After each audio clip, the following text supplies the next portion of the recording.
Assalamualaikum warahmatullahi wabarakatuh. Teman-teman, sebelum kita lanjut, sebelum kita ngegas, silakan di-subscribe dan jangan lupa untuk like dan di-share. Siapa tahu bisa menjadi amal jariah buat teman-teman. Oke. Assalamualaikum warahmatullahi wabarakatuh. Ada sebuah jurnal yang berjudul Kearifan Lokal dalam Ajaran Islam Watu Telu di Lombok yang disusun oleh Zaki Yamani Attar. Setiap suku memiliki ciri khas atau keistimewaan tersendiri yang menjadikannya berbeda dari suku lainnya, baik pada sisi kebudayaan, kehidupan sosial, ataupun keberagaman. Demikian pula halnya dengan suku Sasak, suku asli di Pulau Lombok. Jadi suku ini juga memiliki ciri tertentu yang membedakannya dari suku lain di belahan Indonesia. Di antara kekhasan suku Sasak adalah pada pola keberagaman yang dianut dan dipraktekkan oleh komunitas Islam Watu Telu di Bayan, di Lombok Barat.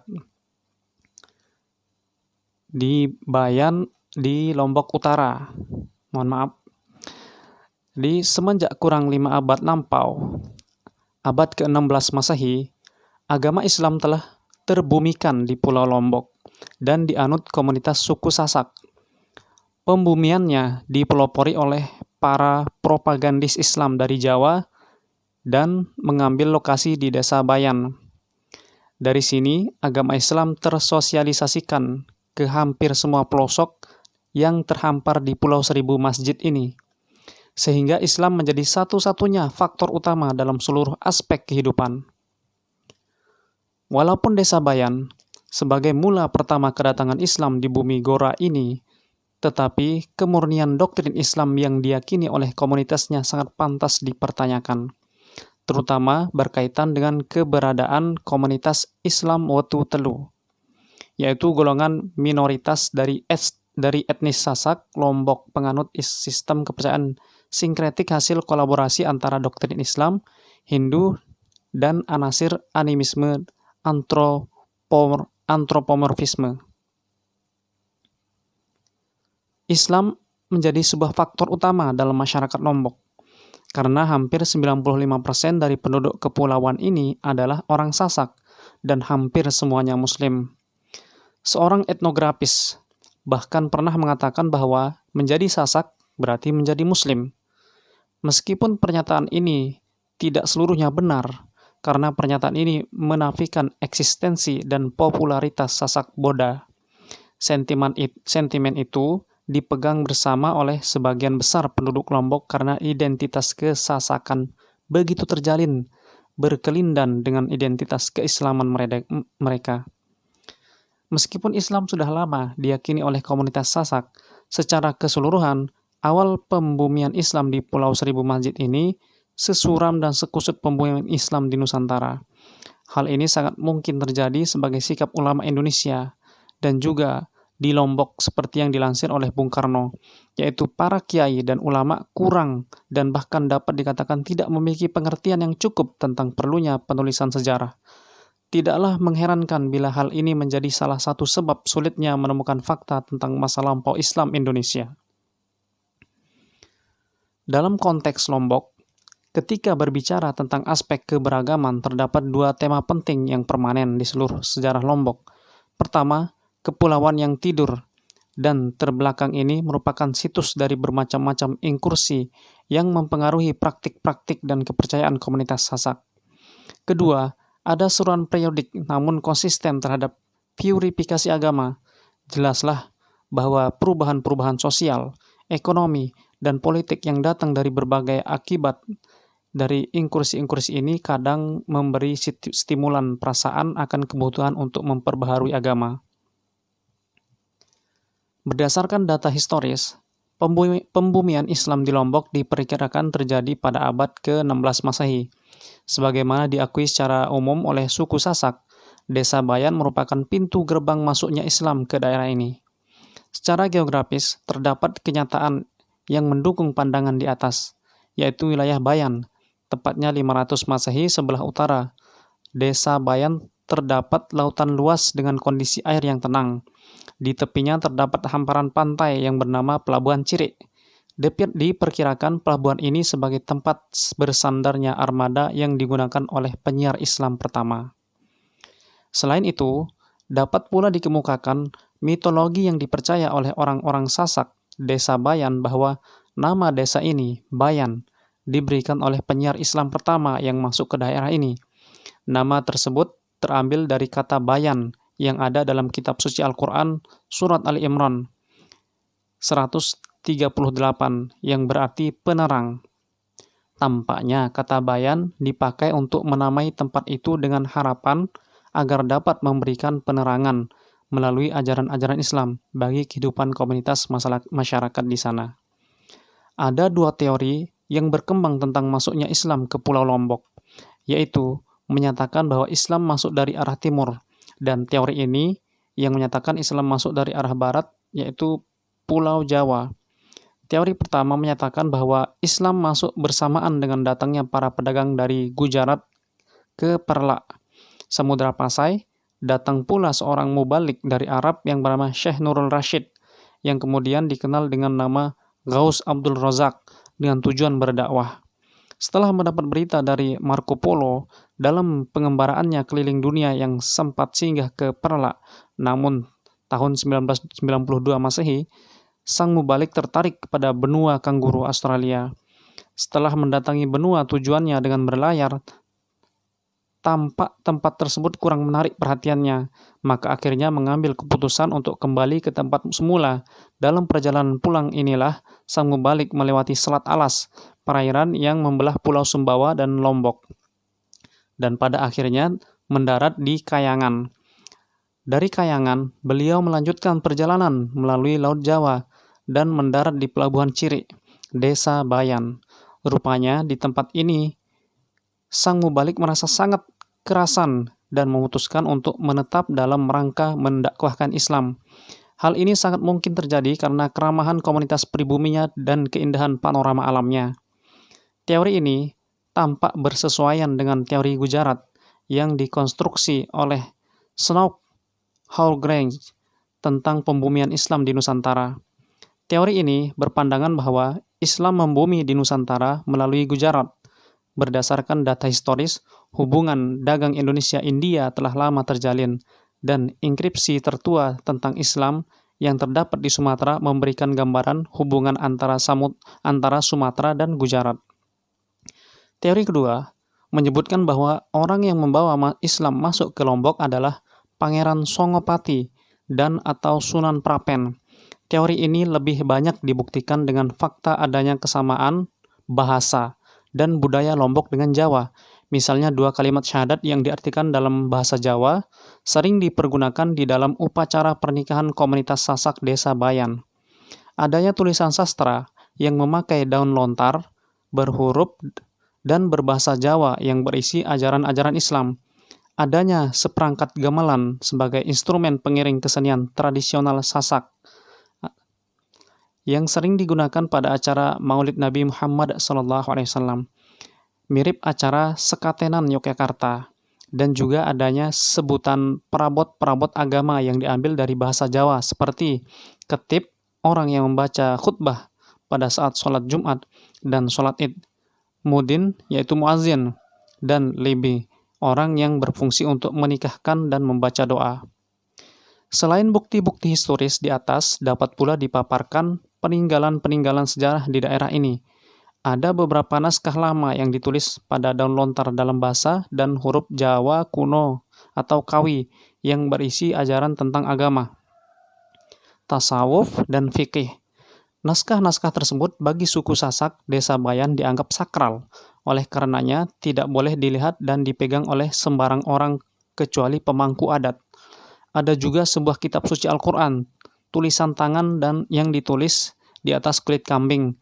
Konon, kitab ini dibawa oleh Sunan Prapen dan atau Pangeran Songopati sekitar abad ke-16 Masehi dan disimpan rapi oleh pemangku adat Bayan, Raden Singaderia.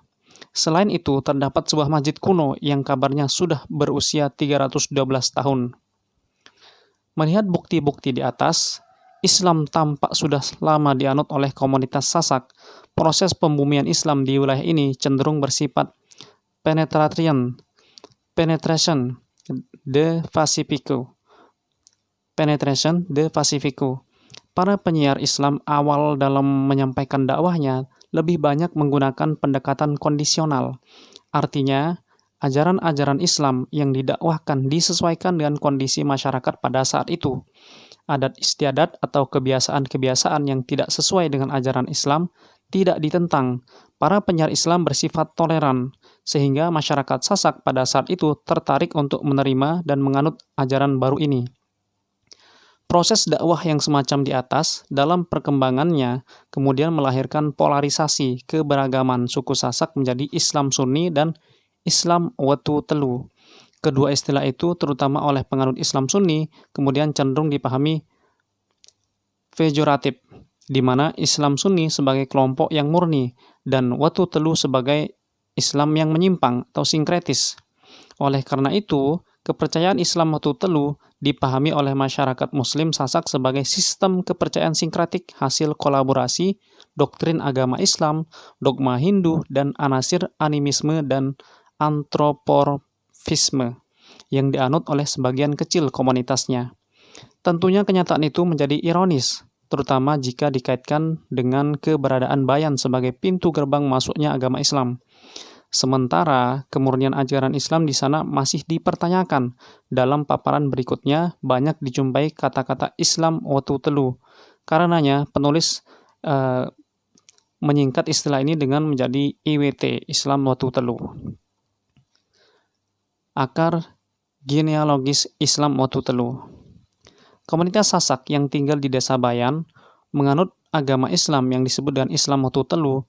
Jadi nama Islam Watu Telu diberikan kepada penganut Islam yang hidup di Bayan karena hanya menjalani 3 rukun Islam, yaitu syahadatain, sholat, dan puasa.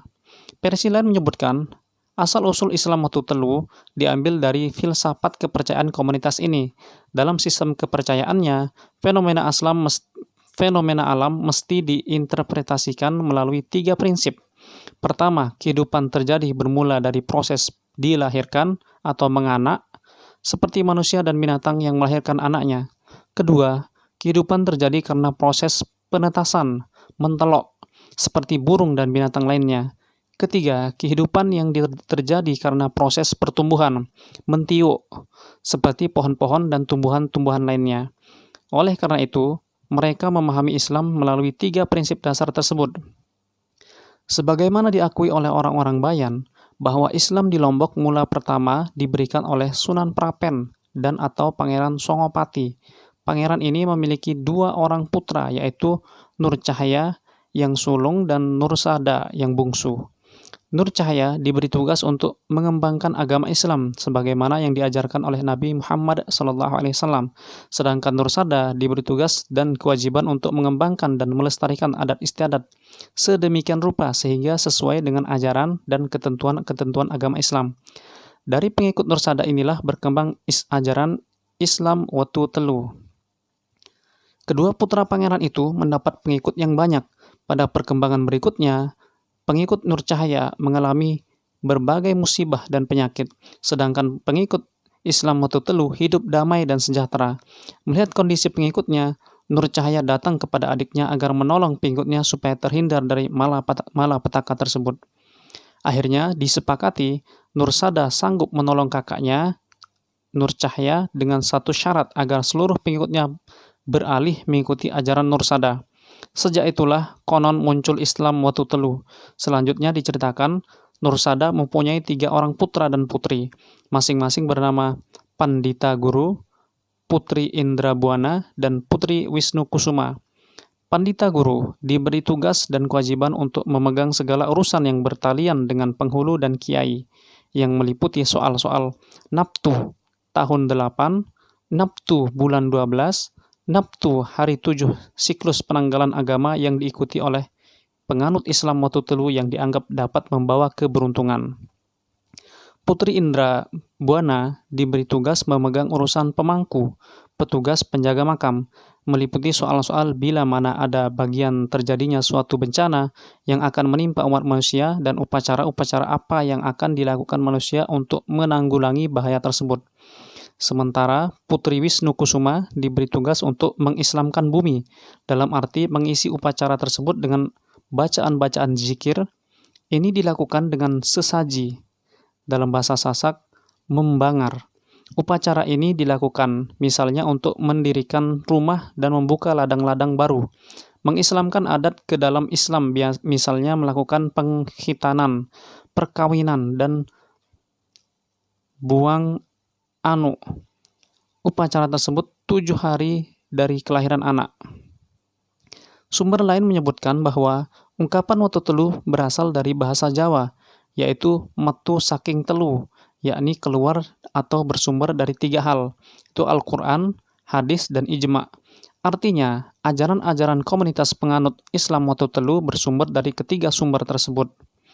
Eksplanasi singkat di atas memberikan isyarat bahwa sesungguhnya nama dan atau penyebutan Islam watu telu adalah nama atau ungkapan yang bersumber dari bahasa Sasak, bukan nama yang diberikan oleh orang luar. Nama ini berlaku untuk suku Sasak. Dengan demikian, sekalipun ada pemeluk Islam dari etnis lain yang pengalaman dan perilaku beragamanya mirip dengan pengalaman dan perilaku beragama komunitas ini, tidak dapat disebut komunitas Islam watu telu. Bagaimana nama Islam watu telu berasal dari pemeluknya, tetapi nama itu baru populer setelah Pulau Lombok berada di bawah rezim imperialisme dan kolonialisme Belanda, itu pada tahun 1890. Ini mengandung tendensi politik. Jadi, mengandung tendensi politis sebagai politik belah bambu dalam rangka menancapkan kekuasaan di negeri jajahan dengan mengadakan perpecahan di kalangan rakyat. Ketika itu, Belanda mencari taktik untuk menaklukkan masyarakat Islam Sunni yang menentang keberadaannya. Selanjutnya, mereka membuat pemisahan antara Islam watu telu dengan ajaran Islam Sunni, Islam waktu 5, serta membentuk opini massa bahwa kepercayaan yang benar adalah Islam watu telu. Menyibak tabir historis. Terdapat berbagai versi tentang sebab-sebab lahirnya kepercayaan ini. Islam watu telu biasanya dikaitkan dengan proses dakwah Islam yang belum tuntas dilakukan para penyebar Islam awal. Dalam proses penyebarannya, ternyata ajaran-ajaran Islam masih sulit diterima secara bulat oleh orang-orang Sasak. Kepercayaan animisme dan dinamisme yang merupakan warisan nenek moyang masih belum bisa mereka tinggalkan.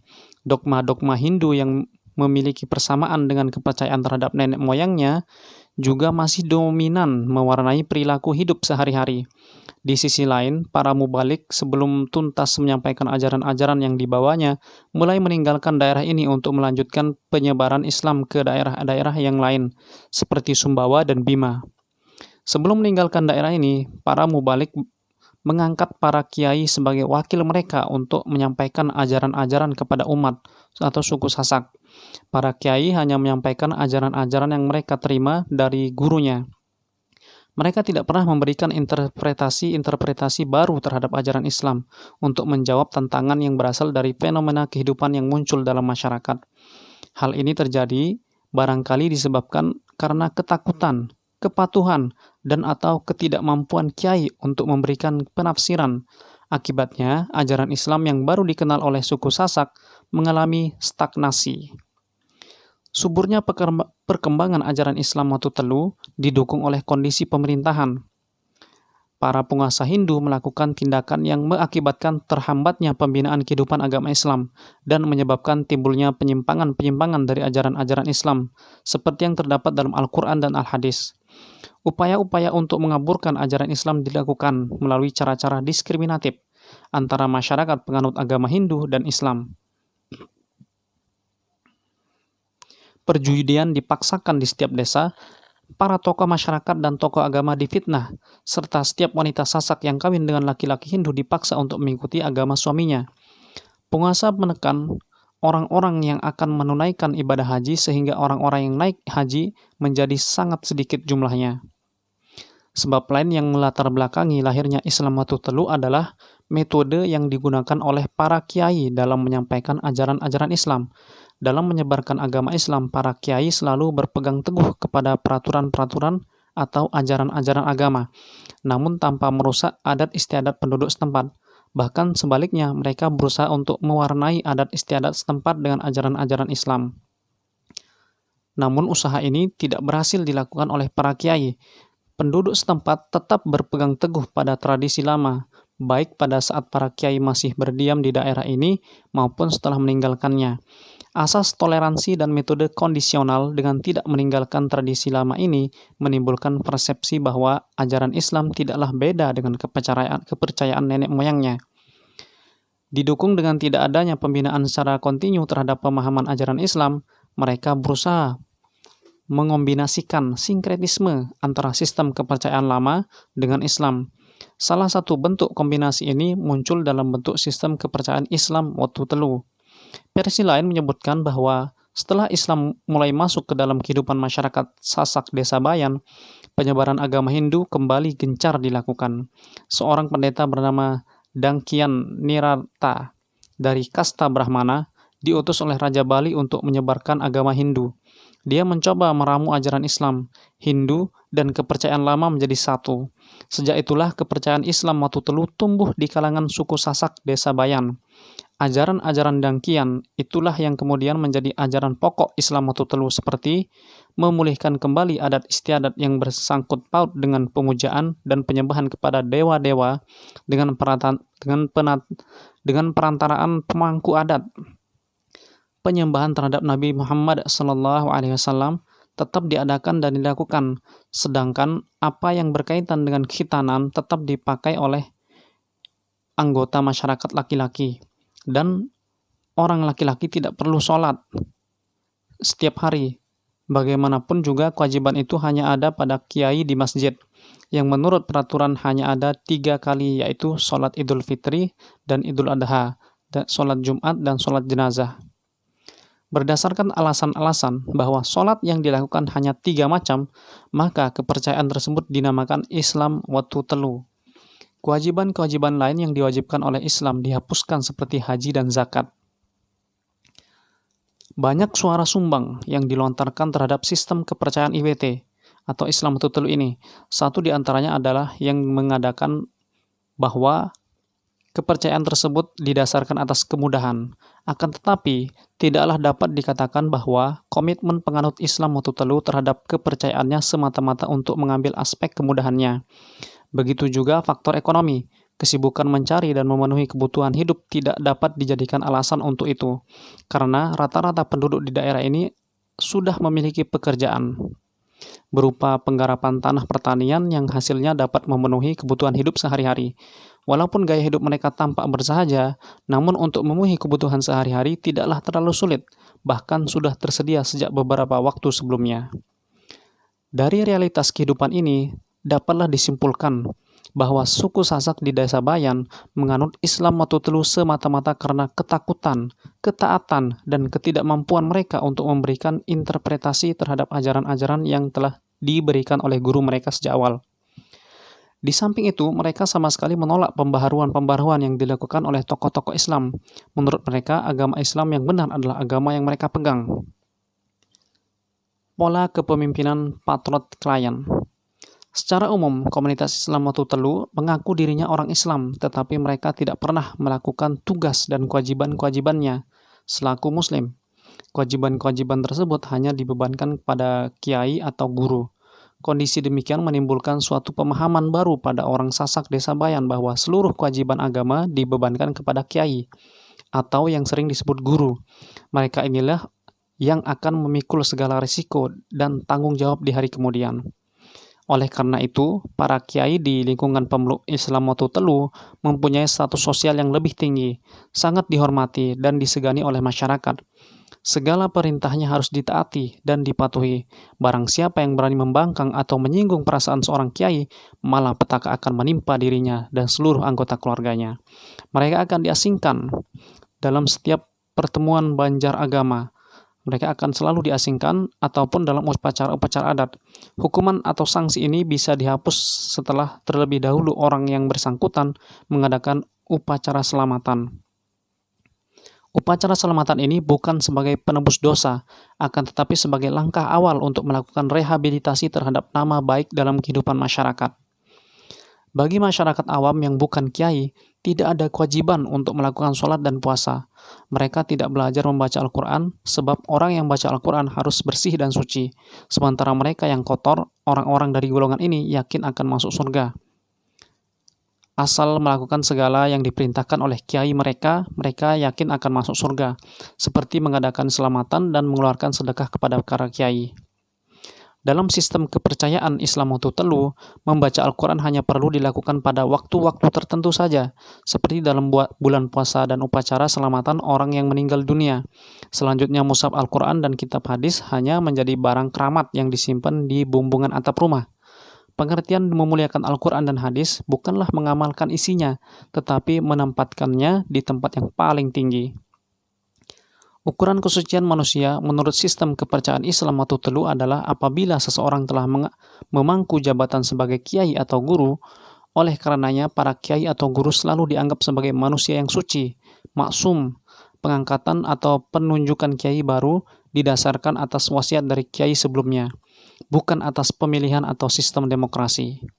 Konsep kepemimpinan dalam Islam kepercayaan Islam Telu kiranya dapat dianalogikan dengan konsep imamah yang terdapat dalam kaum Syiah. Bagi Syiah, imam atau pemimpin merupakan suatu kepentingan agama.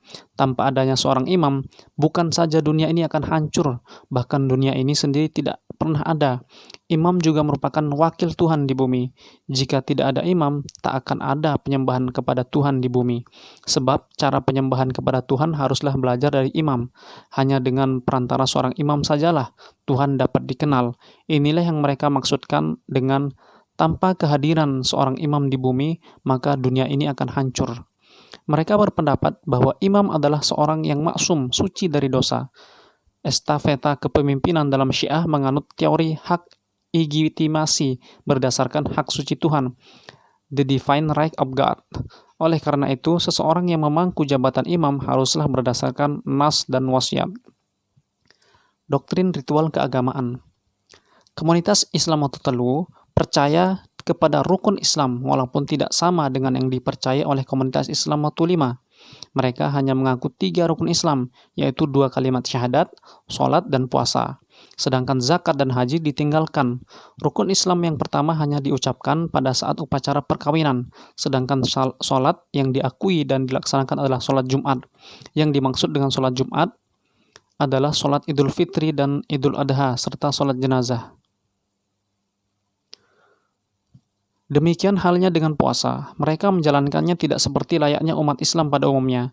Puasa dalam sistem kepercayaan Islam Telu dibagi menjadi 3 bagian, yaitu dari tanggal 1 sampai tanggal 15 Ramadan, tanggal 16 sampai 20 Ramadan, dan tanggal 21 sampai 30 Ramadan.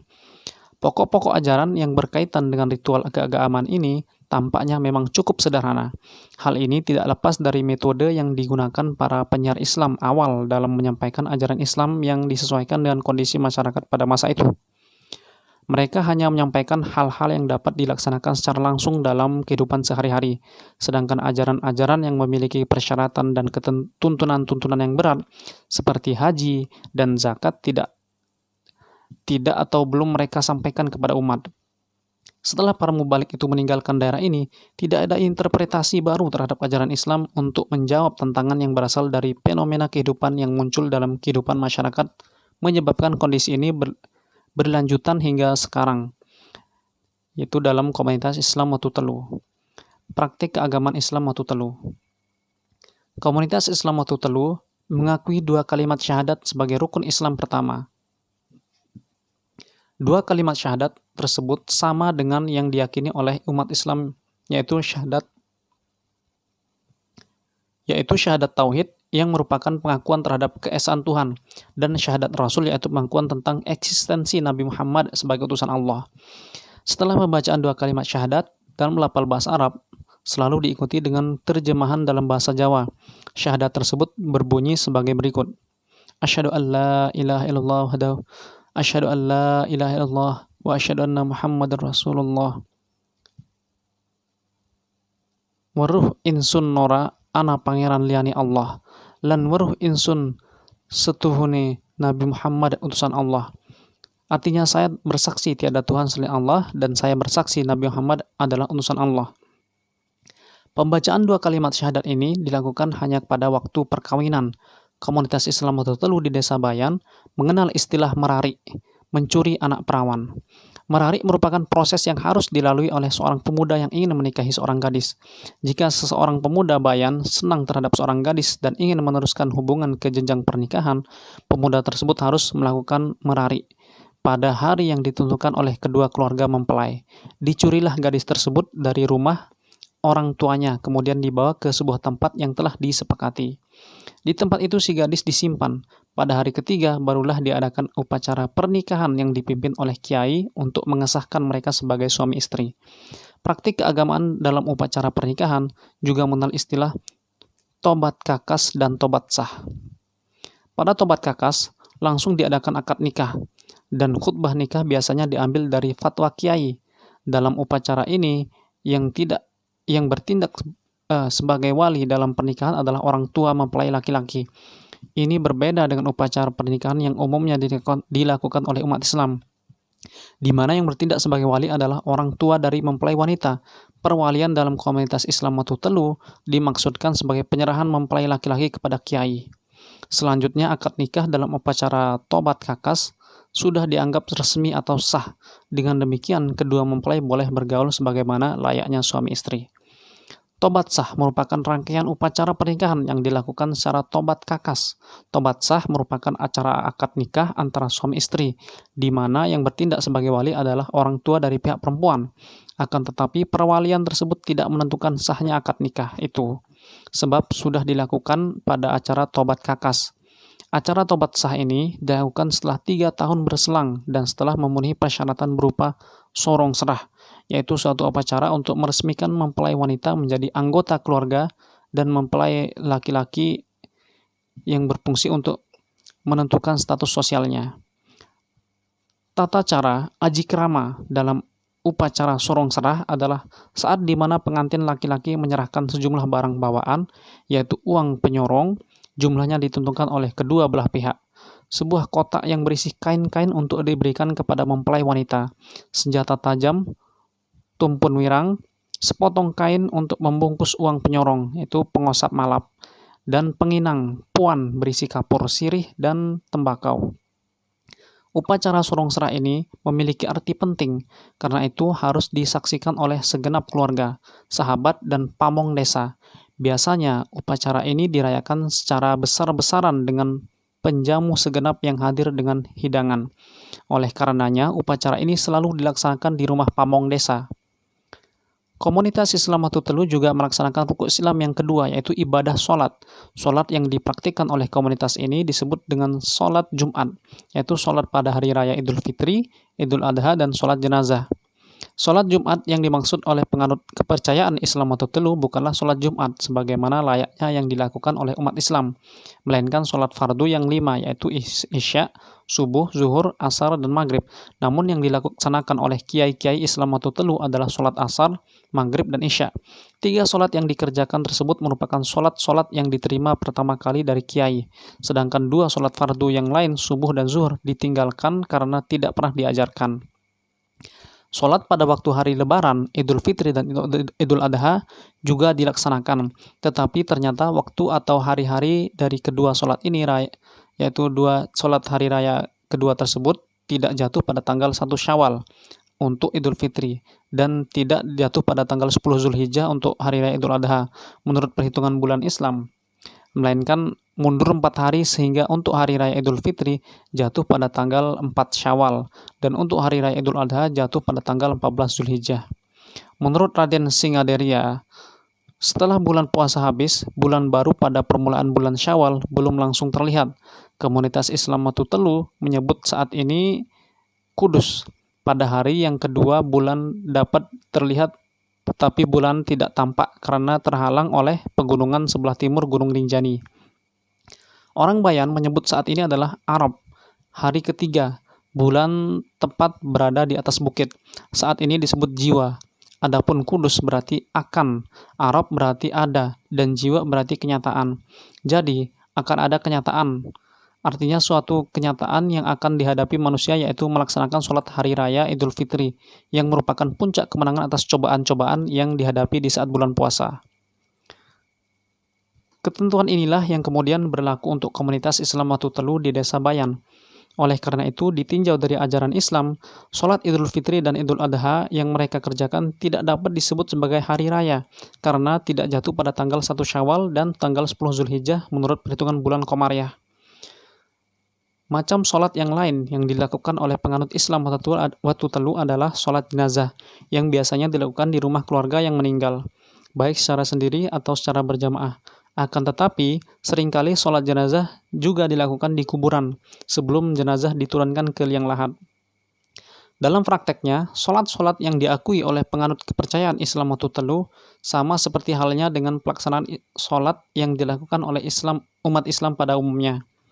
Komunitas Islam Watu Telu juga meyakini puasa sebagai salah satu yang harus dikerjakan. Puasa ini di kalangan para penganut kepercayaan ini hanya ada satu macam, yakni puasa Ramadan. Di kalangan mereka tidak ada puasa lain. Puasa Ramadan dilakukan di saat bulan puasa tiba. Penentuan awal dan atau permulaan bulan Ramadan sama seperti penentuan tanggal 1 Syawal. Jadi tanggal 1 Ramadan atau permulaan bulan puasa menurut perhitungan Islam Watu Telu jatuh pada tanggal 4 Ramadan menurut perhitungan bulan Komariah. Dalam praktiknya, komunitas Islam Watu Telu membagi puasa Ramadan menjadi 3 bagian. Pertama, dari tanggal 1 sampai 15 Ramadan, puasa dikerjakan sesuai dengan ajaran Islam, yakni sejak terbitnya fajar sampai terbenam matahari. Saat tiba waktu berbuka puasa, jadi kedua dikerjakan pada tanggal 16 sampai 20 Ramadan. Puasa dikerjakan semenjak terbitnya fajar sampai tiba waktu sholat asar. Pada saat ini mereka sudah boleh berbuka puasa. Dan yang ketiga, tanggal 21 sampai 30 Ramadan, puasa dikerjakan sejak terbit matahari sampai matahari terbenam. Pemakaian istilah tanggal dalam pembagian bulan puasa menurut komunitas Islam Watu Telu kuranglah tepat karena tidak sesuai dengan penanggalan bulan Ramadan. Menurut hemat penulis, jurnal ini, untuk istilah tanggal di sini sebaiknya diganti dengan istilah hari. Misalnya dari tanggal 1 sampai 15 diganti menjadi hari pertama sampai hari ke-15. Begitu juga dengan tanggal-tanggal yang lain.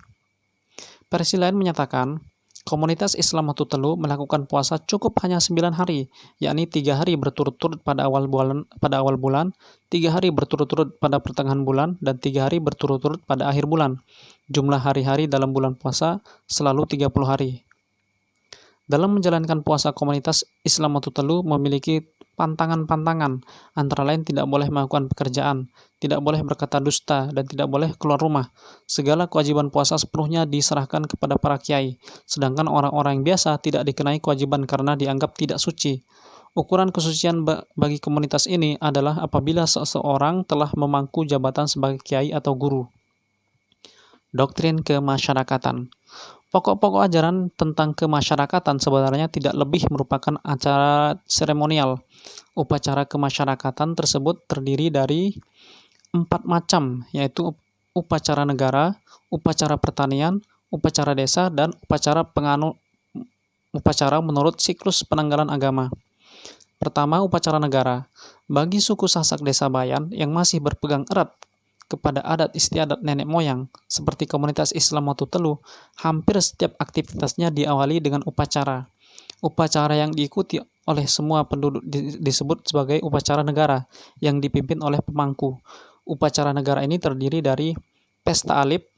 Menurut cerita rakyat, upacara alip dilakukan 8 tahun sekali yang bertujuan untuk memohon kepada Tuhan agar segala makhluk yang ada di dunia memperoleh berkah dan lindungannya. Pada kesempatan ini, mereka membersihkan makam-makam yang dianggap keramat sebagai penghormatan kepada arwah nenek moyang.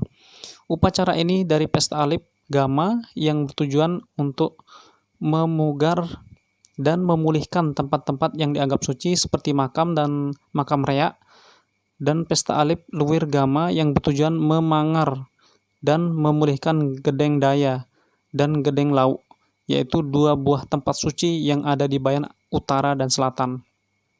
Selanjutnya upacara tilawat, zikiran.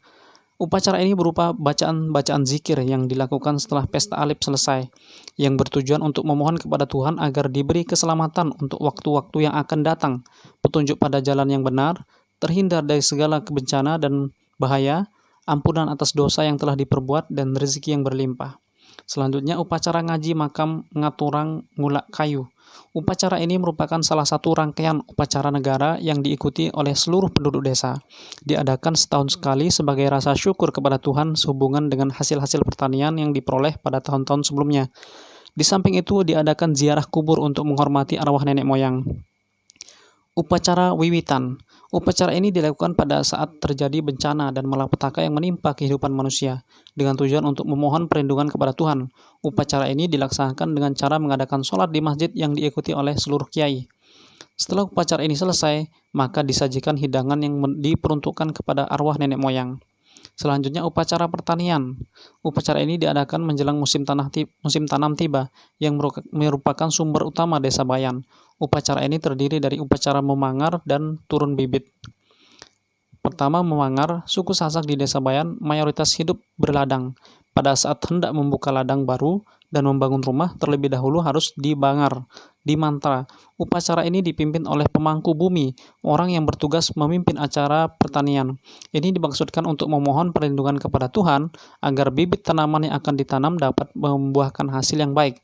Di tengah-tengah tanah yang akan dibuka tersebut, mangku bumi menanamkan bubur sura, bubur yang terbuat dari ketan hitam, sirih, pinang, dan tembakau. Kemudian turun bibit. Untuk menanam tanaman di ladang diperlukan bibit yang baik. Karena itu suku Sasak di desa Bayan selalu melakukan upacara turun bibit yang bertujuan untuk memilih bibit-bibit tanaman yang layak ditanam. Upacara ini dibarengi dengan memotong seekor kerbau sebagai persembahan kepada penguasa alam. Selanjutnya upacara desa. Upacara desa dilakukan setahun sekali atau pada saat berjangkitnya wabah penyakit. Biasanya upacara ini dilakukan di rumah kepala desa atau orang yang dianggap terhormat. Pada upacara ini diadakan pembacaan takepan tapal Adam atau daun lontar, yaitu suatu takepan yang berisi cerita tentang nabi-nabi. Perayaan desa ini bertujuan untuk menjauhkan wabah penyakit yang mengacu umat manusia. Selanjutnya upacara menurut siklus penanggalan agama. Dalam sistem kepercayaan komunitas Islam Watu Telu, ada perhitungan waktu yang cukup rumit untuk menentukan hari baik atau hari buruk. Keberhasilan dan kegagalan manusia sangat ditentukan oleh waktu. Penentuan hari baik dan hari buruk ini tergantung kepada perpaduan perhitungan antara perhitungan Naftu atau nilai tahun 8, Naftu bulan 12, dan Naftu hari 7.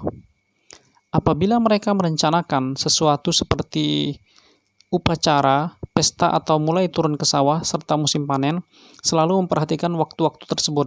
Melakukan kegiatan yang jatuh pada hari baik diyakini akan memberikan keberuntungan. Sebaiknya apabila melakukan kegiatan yang jatuh pada hari jelek, maka kemungkinan besar akan gagal atau mendapat hambatan. Oleh karena itu, setiap rencana diperhitungkan secara cermat. Setiap tahun, bulan dan hari diberi nama tertentu beserta naftunya atau nilainya dalam suatu siklus penanggalan agama. Di samping penentuan naftu tahun, bulan, dan hari, ada juga pembagian 10 yang disebut diwase yang diberi arti sebagai aras kembang yang berarti tidak baik, aras gunung yang berarti baik, wulan yang berarti baik, malaikat yang berarti antara baik dan buruk, singinge yang berarti tidak baik, banyu yang berarti antara baik dan buruk, geni yang berarti tidak baik, bumi yang berarti tidak baik, angin yang berarti baik, dan ala becik yang berarti baik. Cara perhitungan waktu yang berlaku di kalangan penganut Islam Watu Telu dapat dicontohkan misalnya pada upacara yang akan dilaksanakan pada tahun Jimawal, bulan Syawal, berarti naftunya adalah 3 tambah 7 adalah sama dengan 10. Karena Jimawal mempunyai naftu 3, maka menghitung harinya juga dimulai hari ketiga, yaitu Minggu. Ini berarti upacara itu harus dimulai pada hari Minggu, yang puncaknya diperkirakan jatuh 5 hari kemudian. Berarti hari Kamis yang kebetulan jatuh pada tanggal 14 Syawal, naftunya Kamis 8 ditambah dengan tanggal 14, akan mendapatkan angka 22. karena naftu tahun dan bulan berjumlah 10 kemudian ditambah 22, maka menjadi 32. Angka pertama yaitu 3 harus dibuang, tinggal sisa angka 2. Angka 2 adalah aras gunung yang berarti baik. Jadi hari Minggu tanggal 14 Syawal tahun Jimawal itu adalah hari yang baik.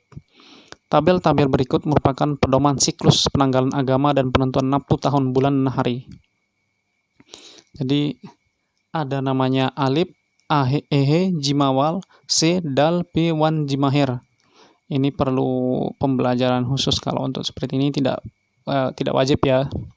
Kita skip langsung saja ke bagian akhir ya. Ada beberapa catatan penting yang dapat dikemukakan dari paparan tentang dinamika Islam Matutelu di atas. Jadi yang telah saya bacakan tadi di atas itu. Pertama, berdasarkan data historis yang terbaca, Islam masuk dan tersebar di Pulau Lombok diperkirakan sejak abad 16 Masehi dengan Desa Bayan sebagai pintu gerbang masuknya. Di sebelah utara Desa Bayan terdapat lautan luas dengan air yang tenang dan hamparan pantai serta sebuah pelabuhan yang bernama Pelabuhan Cirik. Diduga kuat bahwasannya pelabuhan ini adalah tempat pertama bersandarnya armada penyiar Islam yang pertama. Yang kedua, pada perkembangan Islam berikutnya, komunitas Sasak yang tinggal di Desa Bayan mempraktikkan suatu tradisi Islam yang disebut Islam Matutelu. Sebutan ini berikan kepada pengarut Islam yang hidup di Bayan. Berdasarkan pada sejumlah asumsi, jadi diantaranya karena mereka hanya menjalankan 3 rukun Islam, versi lain mengatakan bahwa sebutan itu berhubungan dengan filsafat kepercayaan yang mereka anut, yaitu bahwa kehidupan ini terjadi melalui 3 proses: menganak, mentelok, dan mentiuk. Satu versi lagi menghubungkan sebutan ini dengan bahasa Jawa, yaitu metu saking telu, keluar atau bersumber dari 3 hal, yaitu Al-Quran, hadis, dan ijma. Artinya mereka memakai Islam dari 3 sumber tersebut. Dan yang terakhir, ketiga, adalah ritual kemasyarakatan komunitas Islam Matutelu terdiri dari 4 macam upacara, yaitu upacara negara, upacara pertanian, upacara desa, upacara menurut siklus penanggalan agama yang berhubungan erat dengan penentuan hari baik dan hari buruk. Kesemuanya seremonial tersebut sungguhnya dihajatkan agar pemeluk Islam Matutelu dapat memperoleh berkah dan lindungan Tuhan di samping sebagai wujud syukur kepadanya. Sekian, Assalamualaikum warahmatullahi wabarakatuh.